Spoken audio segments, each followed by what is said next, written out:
Fait qu'on le sait bien, si tu as réussi, c'est parce que ta mère, c'est Petrolia, puis qu'elle était médecin scientifique dans un vaisseau spatial. Facile dans ce temps-là. C'est bon. Tu me jugeais-tu assez?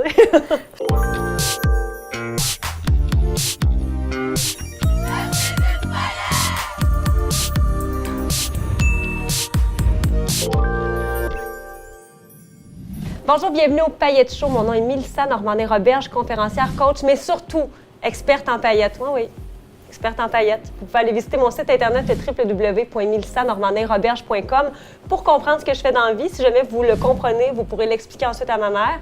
Et aussi pour télécharger mon livre que j'ai écrit en fait sur la persévérance, que vous pouvez avoir gratuitement.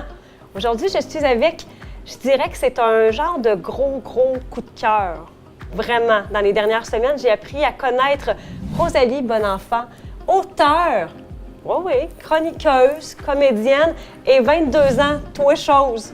Ça, je l'assume, 22 ans. Le reste, je mets wannabe devant. Arrête de niaiser. Non, Mais moi, je vais ans, réinsister sur auteure, chroniqueuse et comédienne. Rosalie, bienvenue. Merci. Je suis vraiment contente que tu sois là parce que pour vrai, j'ai eu un énorme coup de foudre pour toi. J'ai fait, mais voyons, c'est qui cette belle enfant-là, brillante, intelligente, qui a quelque chose à dire puis que les valeurs, c'est comme venu me chercher beaucoup. Vraiment, c'est bien fin. Voyons, je sais plus où me mettre. Je vais rester ici. Reste là. Fais juste faire comme allô. Allô. Rosalie, en fait, effectivement, c'est vraiment les valeurs qui sont venues me chercher parce que je pense que j'ai trouvé ça flabbergastant on va dire une jeune fille, jeune femme de 22 ans, ait ce désir-là de progresser. Puis ça s'entend dans tes chroniques, ça se voit. C'est comme si tu avais un besoin d'évolution, mais qui est vraiment, pour moi, extraordinaire. Comment t'expliques ça? As-tu besoin de ça? T'en rends-tu compte de ça? Mais tu vois, moi, je trouve ça très beau que tu vois ça comme un besoin d'évoluer. Moi, je vois ça plus comme de la fuite. Je me dis, oui? par là-bas, je sais que c'est pas trop beau, on s'en va de là. Fait que je suis plus en mode, tu sais, j'en ai pas de chemin d'envie, j'en ai pas de carte. Mais j'essaye différents endroits, puis là, je me rappelle que, OK, là, c'est de la boîte, puis j'essaye de sillonner entre tout ça, mais c'est très, très aléatoire comme démarche. Mais vraiment, écoute, toutes les chroniques que tu fais, je trouve qu'il y a beaucoup d'introspection, ce qui est assez rare, parce que, tu sais, on a l'introspection, bon, elle arrive à quel âge, on le sait pas vraiment, mais je trouve que tu as vraiment cette volonté-là, puis je trouve ça vraiment admirable. Donc, d'entrée de jeu, je voulais te le dire, pour vrai. C'est gentil, mais il faut dire aussi que pour mes chroniques, j'ai carte blanche à chaque semaine. Okay. Puis moi, j'ai compris que c'est bien plus facile d'écrire quand on part de soi. Ouais. Fait que ça te force un peu l'introspection des fois. Tu sais, c'est pas que de la maturité là non plus. Non! C'est que en n'ayant pas le choix d'écrire, je me dis bon, mais tu sais, moi, j'ai pas de formation académique de compléter. Fait que je me dis qu'est-ce que je connais réellement. Tu sais, je vais me prononcer seulement sur ce que je connais très bien. Puis souvent, c'est moi. Fait que voilà, en parlant de mes expériences, forcément, j'ai pas le choix de m'arrêter puis d'analyser quand même mes réflexions puis de m'assurer que je me mens pas à moi-même parce que sinon, je vais mentir à bien du monde à la radio. Fait que c'est de là que ça part. Mais en même temps, quand on parle justement de soi puis de ses croyances, de ses valeurs, tu peux pas te tromper dans ce que tu dis. Tu sais, c'est toi qui l'assumes. Donc, tu n'as pas à prendre la parole pour plein de gens. Quand ça part de toi, justement, ça t'enlève peut-être cette pression. Puis ça fait que c'est beaucoup plus facile à assumer aussi parce que si moi, je me dis, bien moi, je m'assure d'être authentique en tout temps, ça me laisse, je trouve, une plus grande marge d'erreur parce que si jamais je publie un texte en disant, ben là, cette année, à 22 ans, c'est comme ça que je me sens, rien m'empêche à 24 ans de revenir sur ces propos-là puis dire, ben finalement, j'ai évolué, là où je suis rendue, puis ça fait que je me retrouverai, tu sais, difficilement mise au pied du mur en me faisant dire, ça, c'était tes propos, est-ce que, tu sais, c'est vraiment ça que tu as dit, est-ce que c'est ça que tu voulais dire? Moi, je me dis, je partage ça en quoi je crois, puis si c'est juste pour moi, si c'est bon, j'ai pas de problème à le défendre parce que c'est ça en quoi je crois réellement, tu sais. Oui.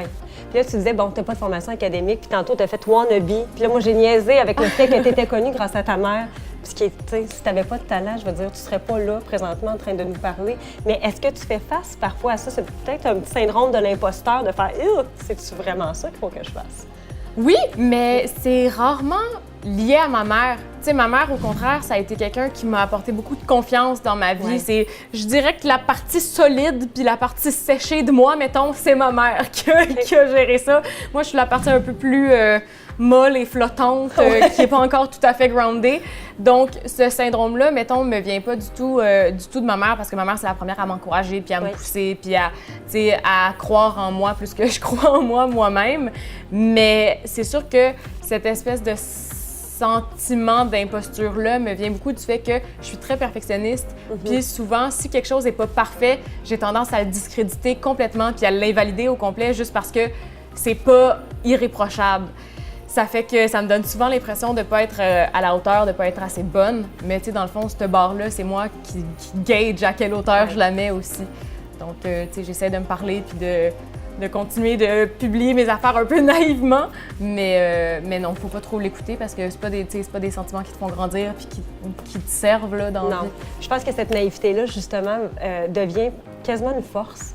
Parce que tu fais à un moment donné, ben coudonc, je le fais, puis c'est tout, puis on verra comment ça va se gérer après. D'ailleurs, il faut que je te fasse une confidence à propos de ta mère. Mon père est marié, ben en fait, il n'est pas marié, mais il est avec ma mère. Un autre gars, là, depuis des années. Vas? Regarde bien, ça fait, mes parents sont ensemble depuis 42 ans, mais ta mère, et qu'il la trouve belle. Tu pourrais te ramasser avec mon père comme ton beau-père puis qui divorcerait de ma mère. Okay, mais là, ça s'est pas passé, là. Non, non. Hey, fais-moi pas des peurs avec l'historique de divorce de ma mère, ben, là, écoute, je me suis bien dit. C'est pas... On salue ta mère, puis on salue mon père et on salue ma mère qui apprend ça en même temps. Ben oui, mais t'es avec un tellement parfait chum. Ah, mais oui, hein? cher père, non, ça sera pas possible. Coudon. Take a number. C'était la partie du jour. J'avais aussi envie de te parler d'ambition. Il y a une de tes chroniques qui est venue me chercher beaucoup. Quand tu t'adresses aux Joannes de ce monde. Oui. On les salue, les Joannes. Les belles Joannes. Les Joannes qui ont beaucoup de choses à dire sur plein de sujets. Puis des fois, ils n'ont pas pris le temps de faire leur introspection. Et dans ton cas, toi, en fait, dans ta chronique, tu disais, moi, j'ai pas envie d'être née pour un petit pain. J'ai envie d'avoir le pain au complet. Puis je pense que c'est tellement québécois, justement, d'avoir peur de ce succès-là ou de cette réussite-là. Comment tu vois ça, toi? Bien, moi, je vois ça dans le sens où, comme je disais dans cette chronique-là, je trouve que c'est tellement facile de célébrer le succès des autres parce que vu que c'est loin, on a moins l'impression que ça aurait pu être nous, mais qu'on n'a pas pris la chance. T'sais, quand c'est prêt, j'ai l'impression que le succès confronte beaucoup plus. Puis, je parle de succès, on parle pas de grand-chose. Le Québec, c'est petit. Moi, moindrement que j'ai une chronique qui devient un petit peu virale puis qui sort, mettons, du cercle des auditeurs qu'on a, ça rejoint des gens qui n'ont pas nécessairement envie de voir ça, mais d'être confronté à une jeune fille de 22 ans qui parle comme ça, elle n'avait pas peur de l'opinion des autres, parce que c'est un peu ça aussi, on va se le dire. Mais ça, je pense que ça vient chercher les gens parce que peut-être ils sont pas habitués de voir ça, peut-être que, justement, moi, en fait, ce que je pense, c'est que quand on est confronté, ça vient chercher quelque chose en nous. C'est un effet miroir assez puissant et assez commun en psychologie quand même. Mais non, je pense que ça en dit surtout long sur ces personnes-là. Puis ce qui est dommage, c'est que tu peux pas forcer une réflexion chez quelqu'un. Tu peux juste attendre que ça finisse par faire écho en eux. Fait que c'est pour ça qu'on fait des chroniques comme ça. On sème des petites graines pour dire que donc, on a le droit là, de réussir au Québec, puis on a le droit de vouloir autre chose que ce qui est la norme, puis on a le droit de vouloir plus, puis c'est correct de vouloir plus. Puis souvent, c'est quelque chose qu'on reproche aux milléniaux aussi, de ne pas vouloir se contenter, puis de vouloir toujours mieux. Mais en même temps, c'est le propre de l'ambition de vouloir toujours plus.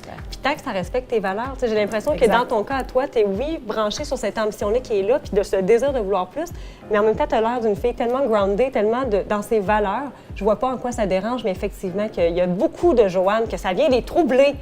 On leur souhaite beaucoup d'amour, en fait, parce qu'on sait que ces Joannes-là c'est un problème de jalousie. Hein? C'est peut-être, ben, tu sais, c'est peut-être pas de la jalousie comme telle, mais je sens qu'il y a quelque chose qui dérange. Tu sais, moi aussi, j'ai le goût de leur dire, sois douce avec toi-même, là, Joanne. Ça te fait pas grandir, ce sentiment-là. Moi, ruminer des affaires négatives va m'amener, à part te faire pousser des cancers à long terme, là, ça sert pas à grand-chose dans la vie. Et parlant de commentaires négatifs, j'imagine que tu dois y faire face parce que tu es quand même dans les réseaux sociaux. Est-ce que tu as pour nous un top 3 des insultes que tu as reçues?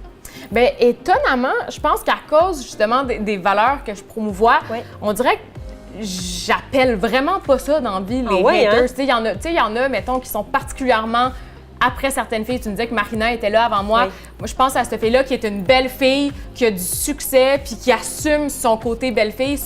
Ça dérange beaucoup, tu sais. Moi, j'ai l'impression que vu que je suis la fille un petit peu plus naturelle, plus intello, là, ça passe, puis c'est moins challengeant, tu comprends? Il y a une dichotomie un peu gossante là, à ce niveau-là, mais il y en a justement quand on sort du public qu'on a plus traditionnellement, parce que moi, je me dis, si tu me suis pour les valeurs que je promouvois, pour ce que je prône, ça doit être ce que tu encourages aussi, donc tu sais, tu vas pas propager la haine. Non. Mais écoute... Je pense que quand on m'insulte, on réfère souvent à ma sexualité parce que je suis une femme. Tu sais, c'est soit que je suis mal baisée ou soit que, tu sais, c'est souvent par rapport à ce qui est féminin chez moi ou à mon physique. Tu sais, ah, t'es même pas si belle que ça ou tu penses que... Fait qu'un moment donné, je me dis ce qui m'appartient, je vais gérer ça. Je vais laisser ce conseil-là pas trop pertinent, puis je vais... On peut la régler tout de suite, la question, si tu veux. C'est-à-dire? Ben, t'es-tu mal baisé? Non, à ce niveau-là, ça va plutôt bien. D'ailleurs, écoute, je veux pas trop m'en vanter parce que mon chum est pas disponible pour démonstration, mais à ce niveau-là, vraiment, numéro 1. Tu vois, c'est réglé. On vient de closer un dossier assez important. Là. Fait que tous les gens qui pourront dire ça, en fait, référez-vous à cette réponse-là. Non, elle n'est pas mal baisée. On est allé là dans cette question-là. Ça va? Ben oui, maman, j'espère que tu es contente de savoir que ma vie sexuelle va bien et que je suis en bonne santé à ce niveau-là. Et j'ai envie de saluer la mienne qui fait « Mais qu'est-ce que tu viens de poser là? Salut, maman! » Je parle souvent de paillettes. En fait, mon concept de paillettes, c'est que nos yeux sont automatiquement attirés vers la paillette. Tu sais, tu rentres dans une pièce, puis c'est clair que tu la vois. Mais comme un poisson avec un hameçon doré. Tu comprends-tu là que t'allais ou pas trop? Non, mais je vais y aller, je vais te suivre. Tu comprends que je vais te suivre? Mais nos yeux sont attirés vers là, puis c'est beau, puis c'est le fun. Mais quand il y en a plusieurs, en fait, ça devient encore plus brillant. Ouais. Fait que moi, ce que je me dis tout le temps, c'est qu'une fille qui ressort du lot, au lieu de faire, on va essayer de l'éteindre, puis on va essayer de la cacher, puis de la camoufler, on peut-tu comme aller dans cette direction-là, puis être différente, être unique, assumer complètement qui on est? Donc, j'ai envie de te demander, Rosalie Bonenfant, en quoi es-tu une paillette? Hey boy, mais d'abord, belle analogie. Si je peux faire une critique de ta question à l'instant, là, belle analogie, j'ai beaucoup aimé l'image. Pourquoi je suis une paillette? Je pense que, ben tu vois, j'aime beaucoup cette idée-là de refléter la lumière. Puis je pensais à ça en m'en venant aujourd'hui, il fait tellement beau soleil. Ouais. Je pense que j'ai ce côté-là un peu, j'ai cette capacité d'absorption. Il apparaît On va l'épeler, oui, c'est ça, en bas. Absorption. Mais tu vois, je pense que je suis capable de prendre beaucoup, puis autant que ça peut être un défaut dans le sens où je peux prendre beaucoup de la négativité des autres parce que je suis très, très, très sensible, autant que quand je suis dans une bonne énergie puis que je sens que ça va bien autour de moi, je le prends puis j'ai l'impression que j'ai le goût de le redistribuer fois 1000. Fait que ce serait peut-être ça, mon côté paillette. Ouais, je pense que tu es une belle paillette à ta façon, effectivement. Puis on en parlait un peu hors cam, mais tu sais, tu as 22 ans.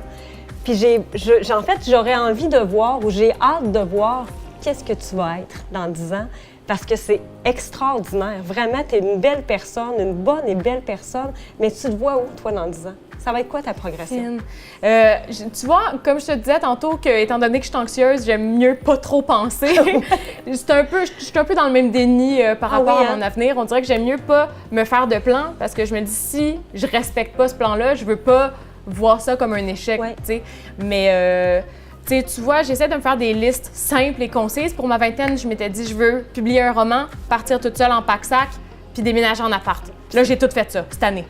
Fait que j'y vais à chaque année. Tu vois, pour l'an prochain, je vais me souhaiter 3 autres buts. Peut-être qu'à 30 ans, mon Dieu, où c'est que je vais être rendue? J'ai aucune idée. On s'en reparle rendu là. OK, parfait. On va revenir ici dans 10 ans, puis on va chanter la chanson de Patrick Bruel. Ça va être magique. Rosalie, je voulais vraiment te remercier parce que pour vrai, je niaise pas. Là. Quand je te dis que j'ai eu un coup de foudre, j'ai fait, mais elle est extraordinaire. J'ai envie, en fait, que tu restes comme tu es parce que tu es un modèle pour plein de filles. Puis moi, j'ai ma petite fille de 9 ans qui va commencer à pousser, puis j'ai envie qu'elle ait ce genre de modèle-là autour d'elle.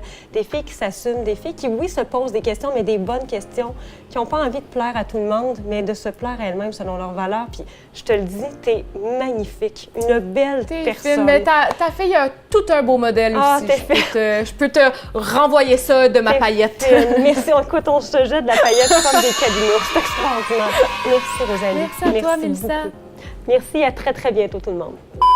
Fait que je veux pas péter ta balloune, mais moi, j'ai entendu dire que ta mère, Petrolia, a couché avec Brad Spitfire. Garde-la donc, elle, qui part des rumeurs. Voyons. Je te laisse l'image de ça, puis je te laisse l'image dans la position dans laquelle ils étaient. Ben voyons, elle est malaisante. Je m'en vais d'ici.